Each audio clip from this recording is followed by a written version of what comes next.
মাননীয় স্পিকার, আমি আরো ধন্যবাদ জানাই বিএনপিকে আমাকে মনোনয়ন না দেবার জন্য। আমাকে মনোনয়ন না দেওয়ার কারণেই আমি বুঝতে পেরেছি বাংলাদেশের টেকনাফ থেকে তেতুলিয়া কত লক্ষ মানুষের ভালোবাসা, দোয়া, সহযোগিতা আমার পাশে ছিল। ব্রাহ্মণবাড়িয়া 2 আসন থেকে নির্বাচিত মাননীয় সংসদ সদস্য রুমিন ফারহানা, আপনার সময় 10 মিনিট। Thank you. মাননীয় স্পিকার, আপনাকে ধন্যবাদ। মাননীয় স্পিকার, এখন চলছে রাষ্ট্রপতির ভাষণের উপর আলোচনা। বাংলাদেশের সংবিধান অনুযায়ী প্রধানমন্ত্রী এবং প্রধান বিচারপতি নিয়োগ ছাড়া রাষ্ট্রপতিকে আর সকল কিছুই প্রধানমন্ত্রীর পরামর্শক্রমে করতে হয়, এবং প্রধানমন্ত্রী রাষ্ট্রপতিকে কি পরামর্শ দিলেন সেই ব্যাপারেও কোথায় কোনো প্রশ্ন উত্থাপন করা যায় না। সে কারণেই দীর্ঘদিন ধরে রাষ্ট্রপতি এবং প্রধানমন্ত্রীর ক্ষমতার ভারসাম্য আনবার ব্যাপারে বারবার আলোচনা হয়েছে। সরকারি দল, বিরোধী দল, 24-এর অভ্যুত্থানের আগে পরে সকল সময়ে বলা হয়েছে যে রাষ্ট্রপতি এবং প্রধানমন্ত্রীর ক্ষমতার ভারসাম্য আনা হোক। বিএনপি তার ভিশন 2030 এবং 31 দফাতেও এই ব্যাপারে সুনির্দিষ্ট প্রস্তাব রেখেছে।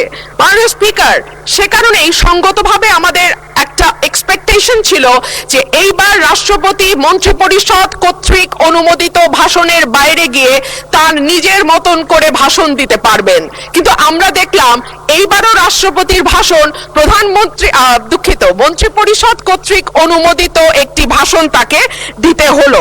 সো আমরা যদি এতটুকু স্বাধীনতা মাননীয় স্পিকার রাষ্ট্রপতিকে দিতে না পারি তাহলে আর আমরা কোন ভারসাম্যের কথা বলছি? যাই হোক মাননীয় স্পিকার, আমার বক্তব্যের শুরুতেই আমি ধন্যবাদ জানাই মহান রব্বুল আলামিনের দরবারে, যিনি আমার এই কঠিন যাত্রাকে সহজ করে দিয়েছেন। আমি তারপরে ধন্যবাদ জানাই আমার অসংখ্য নেতাকর্মী যারা নানান ভাবে বঞ্চিত হয়ে ভয় ভীতির মধ্যে দিয়ে আমার নির্বাচন করেছে, দল থেকে বহিষ্কার হয়েছে, কিন্তু তারা আমাকে ছেড়ে যায় নাই। তাদের সকলের কাছে আমি কৃতজ্ঞ। মাননীয় স্পিকার, আমি আরো ধন্যবাদ জানাই বিএনপিকে আমাকে মনোনয়ন না দেবার জন্য। আমাকে মনোনয়ন না দেওয়ার কারণেই আমি বুঝতে পেরেছি বাংলাদেশের টেকনাফ থেকে তেতুলিয়া কত লক্ষ মানুষের ভালোবাসা, দোয়া, সহযোগিতা আমার পাশে ছিল। একটা দলীয় গণ্ডির মধ্যে থেকে নির্বাচন করলে এটা বুঝবার সৌভাগ্য আমার হতো না। মাননীয় স্পিকার, আমি গভীর শ্রদ্ধার সঙ্গে স্মরণ করি দেশনেত্রী, 3 বারের সাবেক প্রধানমন্ত্রী বেগম খালেদা জিয়াকে, যিনি আমাকে স্নেহ দিয়ে রাজনীতিতে এনেছিলেন, এবং আমি বিশ্বাস করি তার অপূর্ণতা এই সংসদে কোনো দিন পূরণ হবে না। মাননীয় স্পিকার, হাজার মানুষের আত্মত্যাগ, তার ফসল হচ্ছে আজকের এই সংসদ। এই মানুষগুলো কারা যাদের আত্মত্যাগের বিনিময়ে আমরা আজকে কেউ মন্ত্রী, কেউ এমপি, কেউ সরকারি দল, কেউ বিরোধী দল হয়ে এসে সংসদে বসেছি?